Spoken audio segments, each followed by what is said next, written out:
Hello बच्चों and welcome to study with Unique. मैं Subodh sir स्वागत करता हूँ आपका आप ही के प्यारे चैनल स्टडी विद यूनिक पर। बच्चों आज हम इस लेक्चर में इंटीग्रेशन इन बाय पार्ट्स के बारे में डिटेल में पूरा डेप्थ में पढ़ने वाले हैं, ठीक है। और ये फॉर्मूला का जो प्रूफ है इंटीग्रेशन बाय पार्ट जो हम डायरेक्टली फॉर्मूला यूज करते हैं ये कहाँ से आया है और इसका प्रूफ आज हम देखेंगे, ठीक है बच्चों। और साथ ही में मैं आपको इससे रिलेटेड और 2-3 फॉर्मूलाज है, ठीक है, जो कि इसी से आधारित है, मतलब इससे रिलेटेड वो फॉर्मूलाज है और वो भी बहुत ज्यादा यूज होते हैं, ठीक है। वो फॉर्मूलाज आपको जेईई मेंस हो या एमएसटी सीटी हो, इन दोनों में बहुत ही काम के, ठीक है। और साथ में एक e raise to the power x, ठीक है, इसका भी एक नया थ्योरम, ऐसा समझ लो कि पूरी एक्सरसाइज 3.3 जो इसमें जो थर्ड क्वेश्चन है उसमें हम वही integration of e raise to the power in bracket f dash of x plus f of x dx इसी पूरे फॉर्मूले के ऊपर वो बेस्ड है, ठीक है। एक्चुअली वो फॉर्मूला नहीं, एक्चुअली वो इंटीग्रेशन है, लेकिन उस फॉर्मेट का अगर इंटीग्रेशन आता है तो उसका एक डायरेक्ट आंसर आता है, तो वो भी किस तरीके से लाना है वो भी मैं आपको बताऊंगा। मतलब इस लेक्चर में हम पढ़ेंगे पहले बाय पार्ट्स का प्रूफ, फिर हम पढ़ेंगे वो 3 फॉर्मूलाज और उसके बाद वो e raise to the power x वाला जो डायरेक्ट इंटीग्रेशन है वो, ठीक है। तो चलिए बच्चों शुरू करते हैं इंटीग्रेशन बाय पार्ट्स। अब एक्चुअली आप सब लोग जानते होंगे कि इंटीग्रेशन बाय पार्ट्स क्या होता है। अब मैं इसे ना थोड़ा अलग कलर से लिखूंगा, ठीक है। देखो integration of u dot v dx अगर होता है, ठीक है, तो आप इसे कैसे लिख सकते हैं। देखो अगर आप जानते हो तो बात सही है, लेकिन अगर आपने प्रूफ नहीं देखा तो प्रूफ भी देख लो, ठीक है। चलो तो u integration of v dx, ठीक है, माइनस होता है integration of d dx of u, ठीक है, इनटू इंटीग्रेशन ऑफ v और एक बार और इसको ब्रैकेट कर दो और एक बड़ा इंटीग्रेशन लगा दो, ठीक है। मतलब ये इंटीग्रेशन देखो क्या हुआ, सबसे पहले u वैसे का वैसा बाहर, v का integration minus integration of d dx of u into integration of v dx और पूरे ब्रैकेट का dx। मतलब इसे सॉल्व करने के बाद आपको इसका और एक बार इंटीग्रेशन लेना है, ठीक है। मतलब यहाँ अंदर से v का इंटीग्रेशन, u का डेरिवेटिव जो इसका आएगा मल्टीप्लाई डिवाइड होकर जो भी आना है इसका, ठीक है, वो रिजल्ट आएगा और उसे वापस से आपको इंटीग्रेट करना है, इसका ये मीनिंग हुआ, ठीक है। ये एक्चुअली बाय पार्ट जो है ना बच्चों, हम इसे कह सकते हैं एक्चुअली इंटीग्रेशन का प्रोडक्ट रूल, ठीक है। लेकिन वो प्रोडक्ट रूल जितना आसान नहीं। प्रोडक्ट रूल क्या था, डायरेक्टली पहला वैसे दूसरे का डिफरेंशिएशन प्लस दूसरा वैसे पहले का डिफरेंशिएशन, ऐसा था। लेकिन यहाँ थोड़ा अलग है, ठीक है, यहाँ पिक्चर थोड़ी चेंज है, ठीक है। तो वो मैं आपको आज बताऊंगा कि किस तरीके से इसका प्रूफ हमें डिराइव करना है। एक्चुअली हम इसका प्रूफ भी डिराइव करते समय प्रोडक्ट रूल को ही इस्तेमाल करने वाले हैं, ठीक है। तो ये आप नोट कर लीजिए अपने बुक में कहीं, ठीक है। तो ये आज हम प्रूफ करने वाले हैं, ठीक है। अगर ये प्रूफ करने के लिए आता है तो, ठीक है, ये अच्छे से नहीं बना शायद, हाँ ये प्रूफ करने के लिए आता है, ठीक है, आता है ये एग्जाम में, ठीक है, जनरली आता है। तो हम इसे प्रूफ करने वाले हैं, तो इसका प्रूफ देखते हैं बच्चों सबसे पहले, ठीक है। इतना लिख लो आप, ठीक है, नोट कर लो इतना, इंटीग्रेशन बाय पार्ट्स में बहुत जरूरी है, ठीक है। और इससे रिलेटेड एक रूल बता दूं मैं आपको, एक रूल होता है इसमें जो कि बहुत ही इंपॉर्टेंट है, जिसे हम बोलते हैं आइलेट, ठीक है, आइलेट, ठीक है, या लिएट, आपको जो बोलना है, ठीक है, लिएट और एक आइलेट, ठीक है। आइलेट ये होता है, ठीक है। देखो आइलेट और लिएट दोनों चलेंगे बेटा, ठीक है। देखो क्योंकि आई और एल अगर एक दूसरे से इंटरचेंज भी होगा तो it is okay, why, because inverse function, I को कहते हैं इनवर्स फंक्शन, ठीक है, इनवर्स ट्रिग्नोमेट्रिक फंक्शन, ठीक है, और एल को कहते हैं बेटा लॉगरिथमिक, यानी लॉग वाले फंक्शन, लॉगरिथमिक, ठीक है, पूरा लिख दो लॉगरिथमिक फंक्शन, ठीक है। और ए को कहते हैं बेटा अलजेब्रिक फंक्शन, क्या कहते हैं, अलजेब्रिक फंक्शन, ठीक है। और ये जो है टी, इसे कहेंगे ट्रिग्नोमेट्रिक फंक्शन, अलजेब्रिक का स्पेलिंग अलग है ना, अलजेब्रिक फंक्शन। ये देखो टी को कहते हैं ट्रिग्नोमेट्रिक फंक्शन, कौन सा, ट्रिग्नोमेट्रिक फंक्शन, ठीक है। इनवर्स ट्रिग्नोमेट्रिक अलग फंक्शन है और ट्रिग्नोमेट्रिक अलग है, ठीक है। और ई को कहते हैं एक्सपोनेंशियल, ये तो आप जानते होंगे ना, e raise to the power, पढ़ा हुआ बहुत बार, एक्सपोनेंशियल, ठीक है। अब एक बार मेरे सुन लेना, यहाँ देखो, यहाँ ये दोनों इंटरचेंज में हो जाए तो that is okay, why, because in दोनों का इंटीग्रेशन निकालना, इन दोनों का इंटीग्रेशन निकालना इक्वली डिफिकल्ट है, इक्वली डिफिकल्ट है, ठीक है। आप बोलोगे सर मुझे तो ये आसान जाता है, ये नहीं, तो 19-20 का फर्क होगा, ठीक है। इन दोनों का जो इंटीग्रेशन है वो इक्वली डिफिकल्ट है, इसलिए आइलेट लिखो या लिएट लिखो, टेक्स्ट बुक में ये दिया गया है, मैं जानता हूँ, ठीक है। लेकिन अगर आप अच्छी बुक्स उठाओगे तो दोनों दिया रहेगा, ठीक है।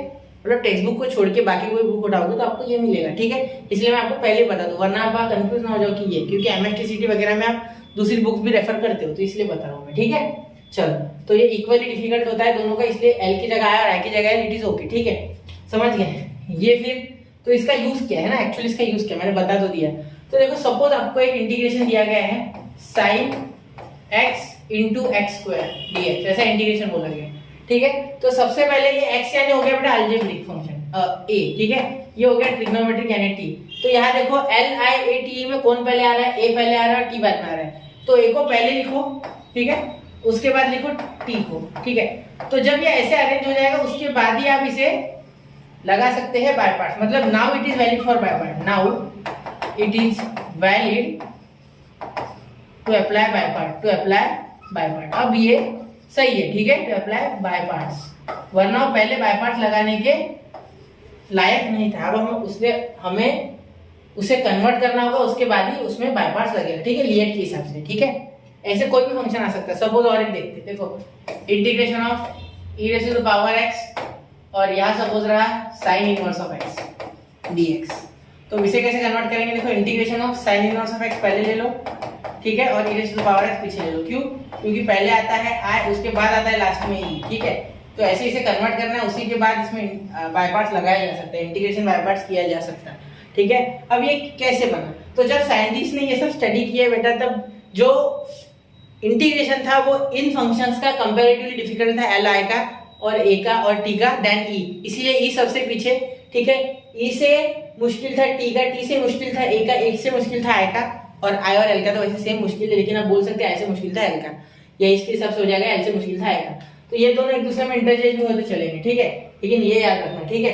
मतलब यहाँ से इस साइड जाते समय इंटीग्रेशन हर एक का आसान होते जाएगा, मतलब एल से आसान आएगा, आई से आसान ए का, ए से आसान टी का, टी से आसान ई का। मतलब सबसे आसान एक्सपोनेंशियल फंक्शन का है, उससे थोड़ा मुश्किल ट्रिग्नोमेट्रिक है, उससे थोड़ा मुश्किल अलजेब्रिक है, उससे थोड़ा मुश्किल इनवर्स, उससे थोड़ा मुश्किल लॉगरिथमिक है। जबकि इनवर्स और लॉगरिथमिक आसपास सेम ही आएंगे, 19-20 में खेलेंगे वो, ठीक है।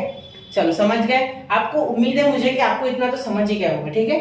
चलो तो इतना आप नोट कर सकते चाहो तो, ठीक है। अब मैं बढ़ रहा हूँ इस प्रूफ की ओर, मतलब प्रूफ ऑफ बाय पार्ट्स। तो मैं अगले पेज पे ले रहा हूँ, इतना आप नोट कर लो चाहिए तो। देखो 1, 2 एंड 3 हो गया आपका नोट। चलिए तो अब मैं आपको प्रूफ ऑफ बाय पार्ट्स देता हूँ सबसे पहले, ठीक है। अब बाय पार्ट्स क्या है पहले वो लिख लेते हैं ना, थोड़ा सा अलग कलर से लिखेंगे हम बाय पार्ट्स। देखो पहले तो इंटीग्रेशन बाय पार्ट्स, तो u डॉट v dx, ठीक है, यहाँ लिख देते हो बाय पार्ट्स, ठीक है, बाय पार्ट्स। इसका देख लो, ये दिख रहा है ना आपको, एक मिनट, थोड़ा सा नहीं रहा है ना, हाथ चलेगा फिर। बाय पार्ट्स यहाँ लिख दो, by parts u dot v dx, formula लिख लो मैं, इज इक्वल टू, ध्यान देना, equal to u dot integration of v dx, ठीक है। इसके बाद माइनस इन ब्रैकेट, देखो sorry, minus integration of in bracket d dx of u, ठीक है, into integration of v dx, और यहाँ आप लिखोगे dx, ठीक है, यहाँ आप लिखोगे dx, हो गया यहाँ तक। क्लियर? समझ रहे हो? चलो तो अब क्या करते हैं, इसको हरा कर देते हैं। चलो अब ये अलग दिखेगा तो ज़्यादा आसान हो जाएगा समझने में, समझ गए? तो ये फॉर्मूला हमें क्या करना है, प्रूफ करना है। तो आज हम इसे प्रूफ करेंगे बच्चों, ठीक है। ये प्रूफ अल्टरनेट ईयर्स में आता है पेपर में, तो करके रखना चाहिए, बहुत ही अच्छा प्रूफ है, ठीक है। आसान भी है, मुश्किल नहीं है। देखो सबसे पहले प्रूफ करने से पहले, प्रूफ लिख लो यहाँ। तो प्रूफ करने से पहले मैं आपको एक चीज़ बता दूँ, इसमें प्रोडक्ट रूल का यूज़ करेंगे, ठीक है। प्रोडक्ट रूल से हो जाएगा आराम से, ठीक है। यहाँ आपको सबसे पहले क्या लिखना है, देखो टेक्स्ट बुक वाला प्रूफ ही हमेशा लिखना है एग्जाम में, टेक्स्ट बुक वाला प्रूफ ही वैलिड होता है, ठीक है। बाकी इसी मेथड से करोगे तो गलती निकालने के उसके चांसेस है कि वो बोल देंगे आगे वाले एग्जामिनर कि ऐसा वैलिड नहीं है, आपको ऐसा ही प्रूफ चाहिए, तो वैसे ही करना है। टेक्स्ट बुक वाला प्रूफ ही ज़्यादा बेटर होता है, उसमें थोड़ा बहुत हेरफेर चलता है, लेकिन एकदम से अगर पूरा ही बदल दोगे तो वो चलेगा नहीं, ठीक है। तो याद रखना, लेट आप सबसे पहले लिखोगे लेट, ठीक है। लेट आप लिखोगे w is equal to integration of v dx, क्योंकि यही मुझे यहाँ तुक दे रहा है, बाकी u का टेंशन नहीं, u तो बेचारा अकेला घूम रहा है, लेकिन ये इंटीग्रेशन ऑफ v dx मुझे दुख दे रहा है, ठीक है। अब इसे क्या लिखूंगा मैं, ध्यान देना, w is equal to integration of v dx, समझ गए इतना। अब आगे इसे कैसे कन्वर्ट कर सकते, देखो इसे ही हम कन्वर्ट कर सकते हैं बेटा, नीचे लिख रहा हूँ मैं, इसे ही कन्वर्ट कर सकते हैं अगले स्टेप में आप। कि इंटीग्रेशन जो होता है ये जस्ट डेरिवेटिव बोलता है, तो होता है ये तो आपको पता है, तो मैं आप दोनों साइड डेरिवेटिव लूंगा, ठीक है। डिफरेंशिएट ऑन बोथ साइड, आप ऐसे लिख सकते हैं, ठीक है। तो आपको मिल जाएगा dw बाय dx, ठीक है, ये इंटीग्रेशन खत्म, ठीक है। क्या बच गया, सिर्फ v, ठीक है, मतलब मैंने क्या किया, ऐसा समझो आप कि ये इतना जो इतना, इस पूरे को मैंने क्या किया, यहाँ देखो इस पूरे को मैंने यहाँ क्या कर दिया, देखो यहाँ मैंने इसे ऐसे कर दिया कि ये जो एक मिनट, ये जो इसका जो है दोनों साइड मैंने डेरिवेटिव ले लिया, मतलब डी डी एक्स ऑफ डब्ल्यू is equal to d d x of integration of v d x. तो इंटीग्रेशन हट जाएगा डेरिवेटिव के कारण, ठीक है। डेरिवेटिव और इंटीग्रेशन एक दूसरे के बहुत बड़े दुश्मन है, अगर एक साथ आते हैं तो वो एक दूसरे को कैंसिल कर देते हैं। जैसे plus one minus one zero होता है, बस ये खत्म और बचा सिर्फ ये v, ठीक है। तो इसीलिए मैंने लिखा डी डब्ल्यू by d x is equal to v, ठीक है। ये इंपॉर्टेंट है, ठीक है। इसे नंबर 1 दे दो, ये बहुत काम का है। या एक काम करो, ये दोनों काम के, तो इसे नंबर 1 और इसे नंबर 2 दे दो, ठीक है। प्रूफ्स में नंबरिंग बहुत जरूरी होती है, ठीक है। इतना हो गया। अब आप क्या लिख सकते हो आगे, देखो आप आगे लिखोगे, यहाँ आपको क्या चाहिए, v और u, मतलब integration of u dot v, ठीक है। तो याद रखना बाय पार्ट्स करना है हमें u डॉट w का। अब बोलोगे सर, आप बोलोगे सर u डॉट v क्यों नहीं, अरे बेटा w इक्वल है integration of v dx, w equal है इंटीग्रेशन ऑफ v dx की, ठीक है। तो अगर आप v लोगे तो इंटीग्रेशन ऑफ w लाना पड़ेगा, हमें u डॉट v में चाहिए ना जो आंसर चाहिए, यहाँ w ले लो, फिर उल्टा कर लो, ठीक है। लेकिन जो मैं बता रहा हूँ वो करोगे तो ज्यादा आसान है, ठीक है। अब देखो यहाँ क्या होगा, वैसे भी प्रूफ्स में मैनिपुलेशन तो जरूरी है, ठीक है। अब देखिए इसके बाद क्या लिखेंगे, u डॉट w का डिफरेंशिएशन करेंगे। क्या करेंगे, डिफरेंशिएशन। पहले क्या करेंगे, डिफरेंशिएशन, याद रखना। तो u डॉट w का D d x of u dot w, ठीक है। नाउ लिख लो, चाहिए तो now D d x of u dot w क्या हो जाएगा, पहला वैसे का वैसा, मतलब u वैसे का वैसा, डिफरेंशिएशन ऑफ w, ठीक है, प्लस ये w वैसे का वैसा, डिफरेंशिएशन ऑफ w वैसे का वैसा, डिफरेंशिएशन ऑफ u, ठीक है। इतना हो गया क्लियर। अब ध्यान देना, यहाँ तक हो गया। देखो पहले क्या किया, पहला वैसे का वैसा, दूसरे का डिफरेंशिएशन, दूसरा वैसे का वैसा, पहले का डिफरेंशिएशन, ठीक है। यहाँ तक हो गया। अब ध्यान देना, यहाँ देखो u is equal to d डब्ल्यू बाई डी एक्स, ये क्या हो गया v, तो u dot v plus w d u by d x. अब देखो w है ना यहाँ, तो w को क्या लिख सकते हैं, integration of v dx, integration of v dx, यही से। तो फ्रॉम 1 से लिखा मैंने, कहाँ से लिखा है, फ्रॉम 1। ये देखो ये फ्रॉम 2, और ये देखो इसे चेंज किया मैंने v में, ठीक है, फ्रॉम 2, और इसे चेंज किया मैंने w को इंटीग्रेशन ऑफ v dx में, इतने में, ठीक है। ये फ्रॉम 1, ठीक है, फ्रॉम 1 एंड 2 लिखूंगा मैं यहाँ बाद में। यहाँ हो जाएगा D d x of u या D u by d x, आप जैसा चाहो, ठीक है। यहाँ तक हो गया। यहाँ आप रीजन दे देना फ्रॉम 1 एंड 2, ठीक है, फ्रॉम 1 एंड 2। यहाँ तक क्लियर हो गया। अब आगे देखना, ये अभी लिखा नहीं हमने, तो D d x of u dot w भी आपको यहाँ लिखना है, ठीक है, एक एक स्टेप लिखते जाना है। अब आगे देखिए, आगे क्या हो जाएगा, अब हम क्या करेंगे, दोनों साइड इंटीग्रेशन ले लेंगे। क्या बोला मैंने, दोनों साइड इंटीग्रेशन ले लेंगे by using the property of integration, ठीक है। तो इंटीग्रेटिंग ऑन बोथ साइड, अब क्या लिखोगे, integrating on both side, on both side, अब बोथ साइड लिख लेना, ठीक है। यहाँ तक हो गया। अब जब आप दोनों साइड इंटीग्रेशन लगाओगे तो क्या होगा, यही लिखता हूं मैं, ठीक है, इसे थोड़ा ऊपर कर देते हैं। हाँ, अब देखो, अब यहाँ लिख रहा हूं मैं, तो इंटीग्रेशन दोनों साइड पे करने पे इंटीग्रेशन या डी डी एक्स को लगेगा, तो ये डिफरेंशिएशन और इंटीग्रेशन कैंसिल, तो यहाँ बचा सिर्फ u डॉट w, ठीक है, क्योंकि इंटीग्रेशन डी एक्स लगेगा, डी एक्स कैंसिल, ये डी और इंटीग्रेशन कैंसिल, ठीक है। अब यहाँ लगेगा इंटीग्रेशन, तो इंटीग्रेशन की प्रॉपर्टी क्या होती है, integration of f of x plus g of x, ठीक है। तो दोनों को लग जाता है इंटीग्रेशन, हमने प्रॉपर्टी पढ़ी है कि प्लस में इंटीग्रेशन डायरेक्ट लग जाता है दोनों को, ये तो हम यूज भी कर रहे हैं, वैसे ही बता रहा हूँ मैं आपको, ठीक है। एक बार क्लियर आइडिया हो जाए, इसलिए integration of g of x और यहाँ dx, तो ऐसे सेपरेट होता है इंटीग्रेशन अगर प्लस में हो तो, ठीक है। तो मैं वही करने जा रहा हूँ, इसे अलग इंटीग्रेशन दूंगा। देखो integration of u dot v dx आपको लिख लो, चाहिए तो आपको, ठीक है, वो मिटाने वाला क्योंकि मैं, प्लस यहाँ देखो, यहाँ इंटीग्रेशन इस पूरे का, ये पूरा, ठीक है। तो ये पूरे का इंटीग्रेशन, मैं काम करता हूँ, इसे थोड़ा पीले रंग से एक बता देता हूँ, एक मिनट, इसे पीले रंग से कर देते हैं। देखो ये पूरा एक है, ठीक है, ये पूरा एक है, ठीक है, ये पूरा एक ब्रैकेट है, ठीक है।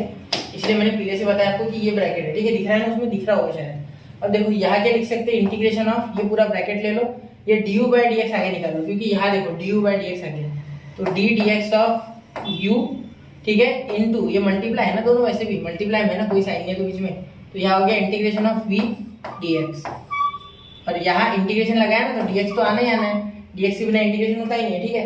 तो यहाँ पे इंटीग्रेशन कौन खा गया है, डी डी एक्स, लेकिन यहाँ इंटीग्रेशन नहीं था, यहाँ रह गया। ठीक है, अब आपको बहुत सारा मेरा जो करने वाला हूँ मैं वो आगे का तो पता ही होगा। ठीक है, तो आप चाहो तो एक बार पॉज करके ट्राई करो। ठीक है, ये मैं मिटा रहा हूँ। ठीक है, चलिए, तो ये मैं मिटा रहा हूँ पूरा। ठीक है, यहाँ तक हो गया, प्रॉपर्टी बता दी मैंने आपको इंटीग्रेशन की। अब यहाँ मैं आगे करने जा रहा हूँ प्रूफ। ठीक है, अब ध्यान देना है, यहाँ लिख रहा हूँ मैं। ठीक है, यहाँ तक हो गया।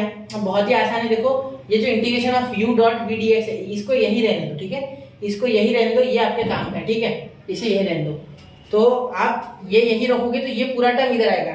तो आप क्या करोगे, आप मन में क्या इंटरप्रेट करके सोचो, ये u डॉट वी, सपोज ये पूरा टर्म इधर है और सपोज ये पूरा टर्म उधर है, तो साइन तो बदलेगा नहीं ना, पूरे के पूरे टर्म बदले हमने। हाँ लगता है माइनस, लेकिन दोनों साइड का माइनस कैंसिल हो जाएगा। ठीक है, तो ये सिर्फ यहाँ रह गया, मतलब मैं क्या कर रहा हूँ, integration of u dot v d x को एक साइड रख रहा हूँ। ठीक है, और यहाँ मैं ये जो टर्म है ये इधर लेके जा रहा हूँ, मतलब ये प्लस का माइनस, इसने साइड नहीं बदली, इसने साइड बदली नहीं, ऐसे समझो, इसने भी साइड बदली नहीं, सिर्फ ये इतनी जो टर्म है इसने साइड बदली। ठीक है, तो ये हो गया प्लस का माइनस, मतलब यहाँ हो गया u dot integration of v d x. अरे सर u के w की जगह कैसे डाला, फ्रॉम वन, देखो बेटा फ्रॉम वन, w की वैल्यू क्या है, integration of v d x, integration of v d x है, तो यही डाला ना मैंने। देखो यहाँ w की जगह क्या डालूंगा मैं, ये तो मेरा आ गया। देखो एक एक टर्म को मैं अंडरलाइन कर रहा हूँ अलग अलग कलर से, जिससे कि आपको समझे कि कौन सी टर्म कौन सी है।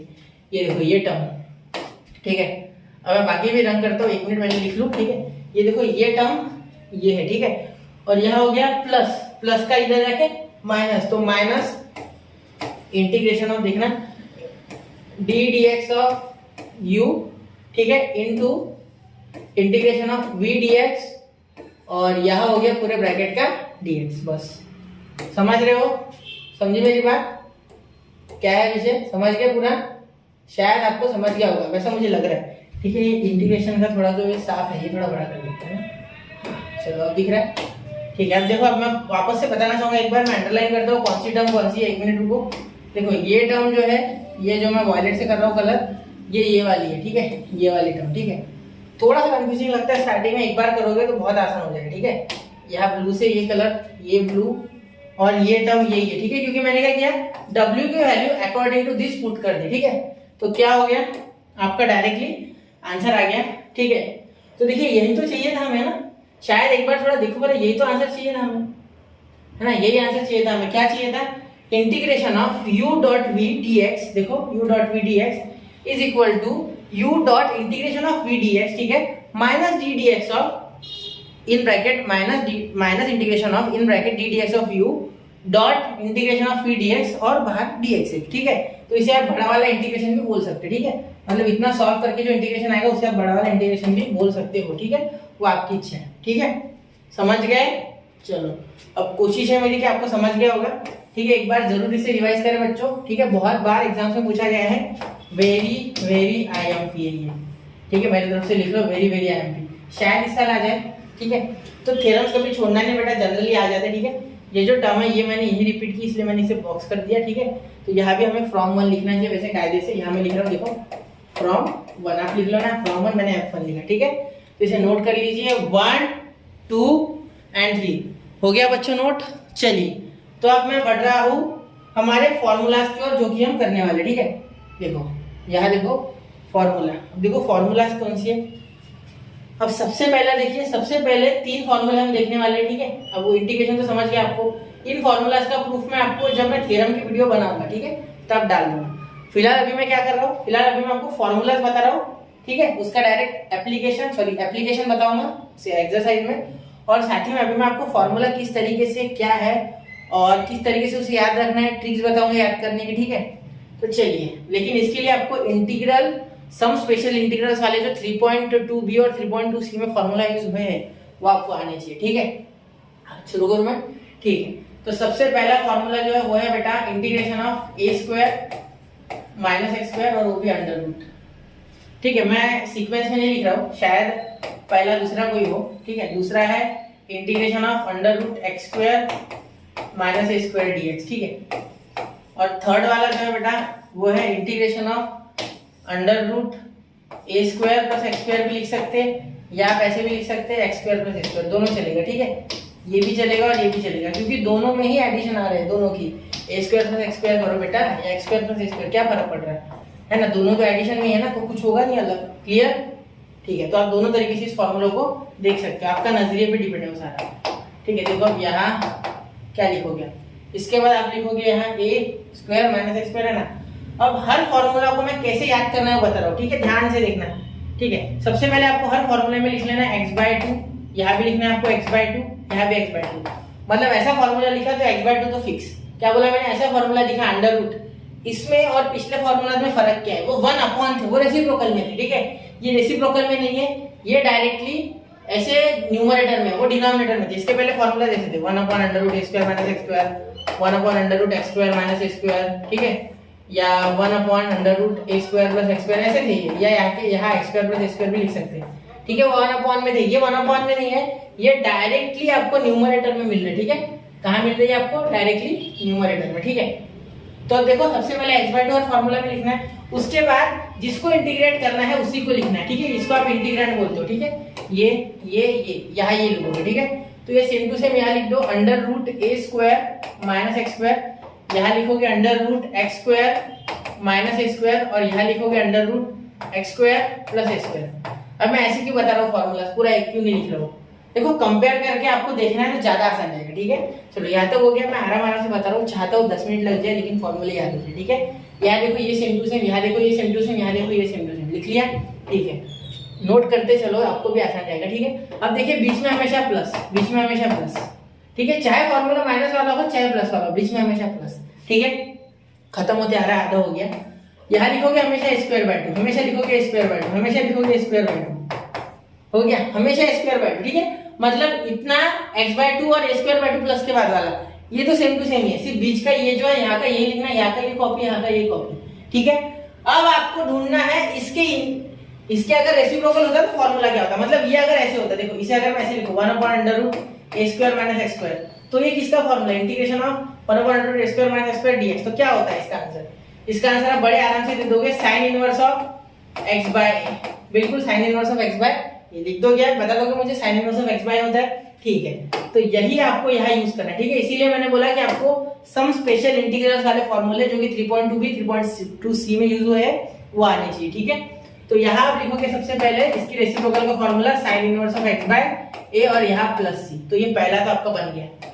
ठीक है, इसे कर दो आप ब्रैकेट। ठीक है, आपको दिख रहा है ना सारा, ऊपर तो नहीं कर दिया मैंने, नहीं ऊपर नहीं कर रहा है, नीचे ही। ठीक है, तो दिख रहा है आपको। चलिए अब देखिए, यहाँ इसके रेसिप्रोकल का फॉर्मूला लेना है, मतलब 1/, इसके रेसिप्रोकल का formula 1/√x² minus x square. ठीक है, इंटीग्रेशन dx। अब क्या लिखोगे आप, यहाँ देखना, यहाँ फॉर्मूला होता था log of in bracket x plus √x² minus x square plus c। ठीक है, ये फॉर्मूला था आपका। ठीक है, तो आपको क्या करना है, यहाँ आपको ये जो log of x² plus √x² minus x square ये लिखना है वहाँ। ठीक है, तो चलिए देखते हैं। देखिए यहाँ हो जाएगा log ऑफ, ठीक है, x plus √x² minus x square. हाँ, किसी को यही फॉर्मूला याद नहीं होगा तो वो गलत है, होना चाहिए आपको, वरना ये कैसे याद करोगे। ठीक है, और प्रूफ तो अलग बात हो गई, प्रूफ तो बाद में आएगा, पहले आपको फॉर्मूला याद तो होना चाहिए एटलीस्ट। ठीक है, क्योंकि याद हो तो तब आप अप्लाई करोगे ना, कोई चीज याद ही नहीं तो अप्लाई क्या करोगे। ठीक है, अब यहाँ देखिए, यहाँ इसका रेसिप्रोकल होता है 1/√x² प्लस x स्क्वायर। ठीक है, और यहाँ इंटीग्रेशन ऑफ dx, तो यहाँ क्या हो जाएगा, log of in bracket x plus √x² plus x square, और यहाँ प्लस c, यहाँ प्लस c। ठीक है, तो यही हमें लिखना है। ठीक है, ये log ऑफ वहां लिखना है, तो देखो यहाँ ये पूरा लिख देंगे, log of in bracket x plus √ यहाँ x² प्लस x स्क्वायर, ये फॉर्मूला आपको आता है प्लस c। तो यहाँ हो गया आपका ये फॉर्मूला कंप्लीट, ये वाला भी। चलो मैं इसे आपको पूरा बता देता हूँ। ठीक है, चलो ये खत्म कर दूं मैं, ये हो गया ना, इसका काम तमाम कर देते हैं। क्लियर, चलो अब ये आप समझ गए शायद, ऐसा मुझे लग रहा है। ठीक है, चलो हो गया, समझ रहा है ये। तो ये 3 फॉर्मूला वेरी IMP करके लिख लो नोटबुक में। ठीक है, वेरी IMP, तीनों की तीनों, 1 2 3। ठीक है, बहुत इंपॉर्टेंट, एक बार इनको जरूर नोट करें। ठीक है, अब इसके बाद मैं लास्ट प्रॉपर्टी बताने जा रहा हूँ जो कि इंपॉर्टेंट है बाय पार्ट्स के लिए। फिर उसके बाद यहाँ हमारा बाय पार्ट्स का जो बेसिक्स है, ठीक है, वो खत्म हो जाएगा। ठीक है, क्योंकि एक्सरसाइज ऐसी है कि उसमें आपको ये सारी चीजें आनी चाहिए, इसीलिए मैं पहले बता रहा हूँ, जिससे कि आपको वहां दिक्कत ना जाए। अब इसके बाद तो एक्सरसाइज आप थोड़ी बहुत तो खुद कर ही लोगे, पूरी नहीं लेकिन थोड़ी बहुत कर लोगे। ठीक है, चलिए इसे नोट कर लीजिए, 1 2 एंड 3 हो गया। चलिए अब मैं आपको बताने जा रहा हूँ ये हमारा फॉर्मूला, ठीक है, इंटीग्रेशन ऑफ, देखो बता रहा हूँ, एक मिनट यहाँ भी रेड कर लूँ। यहाँ अगर आप ऐसा कभी देखो, integration of e raise to the power x, ठीक है, in bracket f of x, ठीक है, या यहाँ f डैश ऑफ x ले लो वो भी चलेगा, प्लस f ऑफ x, ठीक है, dx। तो आप हमेशा लिख दोगे e का पावर x, ठीक है, क्या लिखोगे, e का पावर x, यहाँ लिखोगे f of x plus c। ये हो गया आपका यहाँ आंसर, ठीक है। चलो क्लियर, अब कोई दिक्कत है इसमें? देखो ये है आपका इसका प्रूफ, इसका प्रूफ भी मैं लिख देता हूँ। ये इसका हो गया आपका, सॉरी प्रूफ नहीं, ये इसका डायरेक्ट फॉर्मूला, ठीक है, ये है डायरेक्ट फॉर्मूला, ठीक है, ये आप यूज कर सकते हैं डायरेक्ट फॉर्मूला, ठीक है। इसका मीनिंग क्या है मैं एक बार समझा दूँ, 2 मिनट हो गया, यहाँ लिख लेता हूँ डायरेक्ट फॉर्मूला। ये आपको JEE में बहुत काम आएगा, ठीक है, बहुत काम आते हैं इस फॉर्मूला, ठीक है, डायरेक्ट वाले जो रिजल्ट्स होते हैं, ठीक है। अब ध्यान देना, यहाँ देखिए ये हो गया यहाँ तक। अब यहाँ अगर आप देखोगे तो इसका मीनिंग क्या है, अगर आपको e का पावर x कभी भी दिखे, उसका अगर आपको मल्टीप्लाई दिखे विथ ऐसा एक ब्रैकेट जिसमें उसका खुद का डेरिवेटिव और वो बैठा हुआ है जो फंक्शन है, suppose d dx of tan x लिखा है, ठीक है, आपको पता है sec स्क्वायर x इसका डेरिवेटिव है, ठीक है। तो अगर आपको ऐसा लिखे integration of e raise to the power x in bracket, यहाँ आप लिख दो sec स्क्वायर x, ऐसा जरूरी नहीं है, ऐसा जरूरी बिल्कुल नहीं कि sec स्क्वायर x पहले चाहिए, बाद में रहा तो भी चलेगा, ठीक है, प्लस tan x मैं लिख ही देता हूँ। देखो ये चाहे ऐसे हो या चाहे इंटीग्रेशन ऑफ e का power x tan x plus sec square x हो, ठीक है, दोनों चलेगा, दोनों का आंसर सेम टू सेम आएगा, ठीक है, दोनों चलेगा, ये भी चलेगा ये भी चलेगा, ठीक है, दोनों, ये f डैश ऑफ x उधर रहा तो भी चलेगा, ठीक है।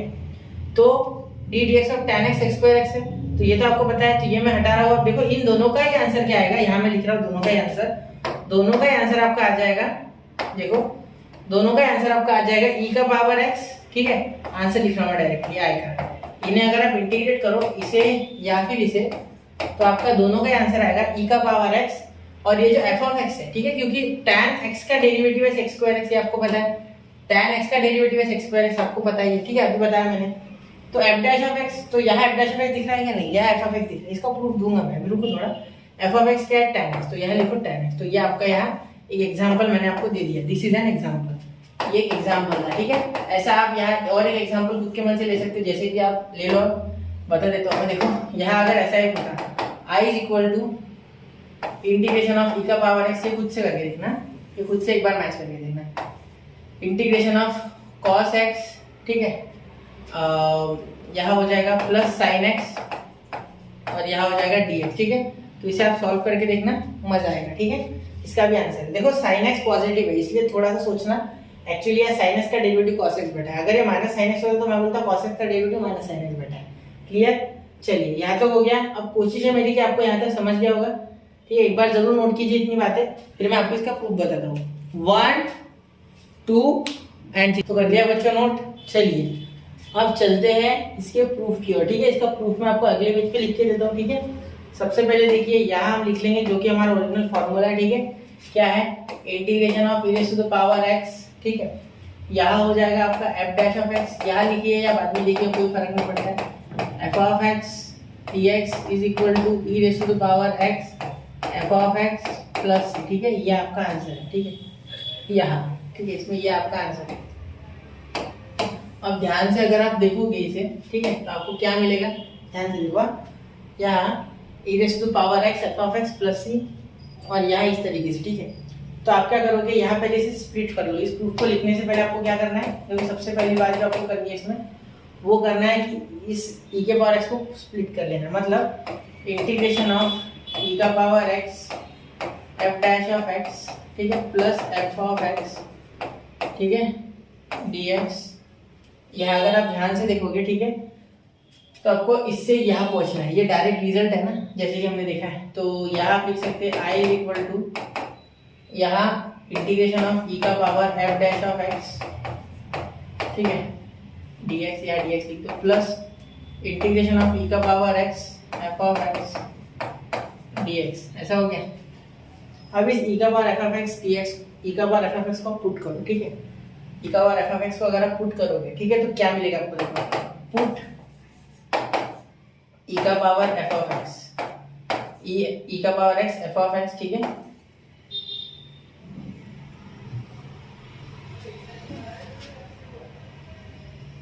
dx। तो यहाँ आप क्या पुट करोगे, आप e का power x f of x, तो e का power x f of x को आप t पुट करो, क्या पुट करोगे। तो जब आप इसे डिफरेंशिएट करोगे, differentiate with respect to x, ठीक है, तो ध्यान देना क्या हो जाएगा, dt बाय dx। यहाँ लग जाएगा बेटा प्रोडक्ट रूल, पहला वैसे ही दूसरे का डिफरेंशिएशन मतलब f डैश ऑफ x, ठीक है, प्लस दूसरा वैसे ही मतलब f ऑफ x वैसे ही e का पावर x का डिफरेंशिएशन जो कि e का पावर x ही आता है। मतलब आप अगर इसे अच्छे से पुट करते हो तो आपको मिल रहा है, देखो dt इज इक्वल टू ई का power x f dash of x, ठीक है, प्लस ई का पावर x, यहाँ भी ले लो ई का power x f of x, और यहाँ मिल गया आपको dx, ठीक है। तो ये पूरा टर्म आपको मिल रहा है, ठीक है, ये पूरा टर्म आपको मिल रहा है, ठीक है। तो ये आप समझ लो ना, ये पूरा टर्म आपका है, ठीक है, ये पूरा टर्म आपको मिल रहा है, ठीक है। अब देखिए ये पूरा जो टर्म है, क्या ये यही टर्म है जो हमने बनाया था, देखो हाँ, ये यही तो टर्म है, e का पावर x कॉमन निकालोगे तो यही तो टर्म बन रहा है। देखो एक मिनट, थोड़ा मैं इसे छोटा करके कॉमन निकालो, ठीक है। देखो यहाँ मैं अलग रंग से लिख दूँ, ये इंपॉर्टेंट टर्म है, ठीक है। यहाँ देखो dt is equal to e का पावर x अगर कॉमन निकालते तो क्या बन रहा है, f dash of x plus f of x, ठीक है, और यहाँ हो जाएगा dx। तो ये पूरा टर्म वही तो बन रहा है, देखो ये नीचे बन रहा है, ठीक है, क्या ये वही बन रहा है जो दिया था हमें यहाँ, ये तो ये करने की भी जरूरत नहीं, ये करना भी मत, डायरेक्टली यही मिल रहा है, ठीक है। तो यहाँ इसको क्या हम bt बोल सकते हैं, बिल्कुल। तो देयरफॉर मैं बोल दूंगा, देयरफॉर इंटीग्रेशन ऑफ e का power x f dash of x in bracket f dash of x, ठीक है, प्लस f ऑफ x, ठीक है, यह हो गया dx। तो इसे हम क्या बोलेंगे अब, इज इक्वल टू ये पूरा टर्म dt, देखो dt बन गया, ये dt बन गया, ये पूरा टर्म, ये देखो ये पूरा टर्म dt बन गया। मतलब यहाँ अगर आप इंटीग्रेशन करते हो, ऐसा नहीं लिखना, ऐसे ही लिखो, ठीक है, इसे आप क्या बना दो, dt इंटीग्रेशन ऑफ ये पूरा dt हो गया, ये पूरा dt हो गया, ठीक है। यहाँ आ गया इंटीग्रेशन ऑफ dt, ठीक है, और यहाँ वन कुछ नहीं बचा, तो इंटीग्रेशन ऑफ वन, देखो ये पूरा टर्म dt बन गया, ठीक है। इक्वल टू लिख के कोई फायदा नहीं था, इसलिए मैंने डायरेक्ट बदल दी जगह पे, चाल बदलनी चाहिए। यहाँ देखना कहीं ना कहीं आपको खुद का लॉजिक बहुत यूज करना है, ठीक है। तो यहाँ ये पूरा देखो dt बन गया, ये पूरा dt बन गया, ठीक है, चलो यहाँ तक हो गया। अब देखिए यहाँ हम क्या बोल सकते हैं, integration of one is what, t, क्योंकि जो इंटीग्रेटिंग वेरिएबल होता है वही आ जाता है, तो t आ रहा है, t प्लस c। तो अब देखो t क्या है आपका, t है आपका e का पावर, इंटीग्रेट कर यहाँ हाईलाइट कर दो, t is equal to e का power x f of x। तो यहाँ आप लिखोगे e का power x f of x plus c, आगे आपका आंसर। तो आय तो यही था ना, आय कहा गया, ये इसे नंबर आप देखो, एक मिनट मैं इसे थोड़ा हाईलाइट कर दूँ तो ज़्यादा बेटर लगेगा। ये है आपका नंबर 1, ठीक है, ये है आपका नंबर 2।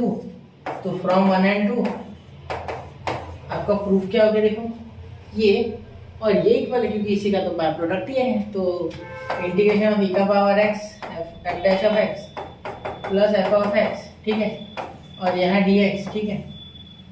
तो यहाँ हो जाएगा इक्वल टू e का power x f of x plus c। तो हो गया, आपको मिल गया आपको, ठीक है। तो इसी तरीके से आप इसे जरूर एक बार ट्राई कीजिए, 1 2 3 हो गया आपका प्रूफ करके, ठीक है। तो देखिए बच्चों, यहाँ मैंने बाय पार्ट्स का आपको पूरा बेसिक जो है वो बता दिया है, ठीक है। इसके सिवा और कोई भी किसी भी तरीके का कॉन्सेप्ट एक्सरसाइज 3.3 में नहीं लगेगा, ठीक है। सिर्फ आपको पिछले कॉन्सेप्ट याद होने चाहिए, ये नए कॉन्सेप्ट। तो इंटीग्रेशन में कैसा होता है, जैसे इंटीग्रेशन सबको जोड़ता है, वैसे सारे एक्सरसाइजेस पिछले एक्सरसाइज को आगे की एक्सरसाइज जोड़ रही है, उसके आगे की उसको। तो ऐसे करते करते धीरे धीरे आपको सारे कॉन्सेप्ट यूज करने हैं। सिर्फ इसी चैप्टर में नहीं, 4th 5th चैप्टर में पूरा का पूरा ये चैप्टर यूज होगा। मतलब डेफिनेट इंटीग्रेशन में इंडेफिनेट का पूरा यूज होगा, ठीक है, 4th और 5th में एप्लीकेशन ऑफ इंटीग्रेशन में भी ये वाला 4th और 3rd पूरा यूज होगा। तो आपको इंडेफिनाइट स्ट्रॉन्ग करना है, तभी आप डेफिनाइट और एप्लीकेशन ऑफ इंटीग्रेशन कर पाओगे, वरना नहीं। और इसी के ऊपर बेस्ड है और एक चैप्टर जो कि डिफरेंशियल इक्वेशन। वैसे वो जो चैप्टर है वो डिफरेंशिएशन और इंटीग्रेशन दोनों पे बेस्ड है, इसलिए आपको वो भी आ जाएगा। मतलब आप 3 चैप्टर पहले अगर स्ट्रॉन्ग कर लो, डिफरेंशिएशन, एप्लीकेशन ऑफ डिफरेंशिएशन, और एक ये आपका जो कि है इंडेफिनाइट इंटीग्रेशन, उसके ऊपर डेफिनेट इंटीग्रेशन बेस्ड है, थोड़ी सी प्रॉपर्टीज आ जाती है। साथ में उसका अगला एप्लीकेशन ऑफ इंटीग्रेशन, तो आपका डेफिनेट इंटीग्रेशन वैसे ही मुफ्त में आ गया, आपको कोई उसमें नया एफर्ट लगाना नहीं, ठीक है। तो बच्चों पढ़ते रहे, आगे बढ़ते रहे, स्टडी विद यूनिक के साथ बने रहे, आपको ऐसे रेगुलर वीडियोस मिलते रहेंगे। जय हिंद, जय भारत।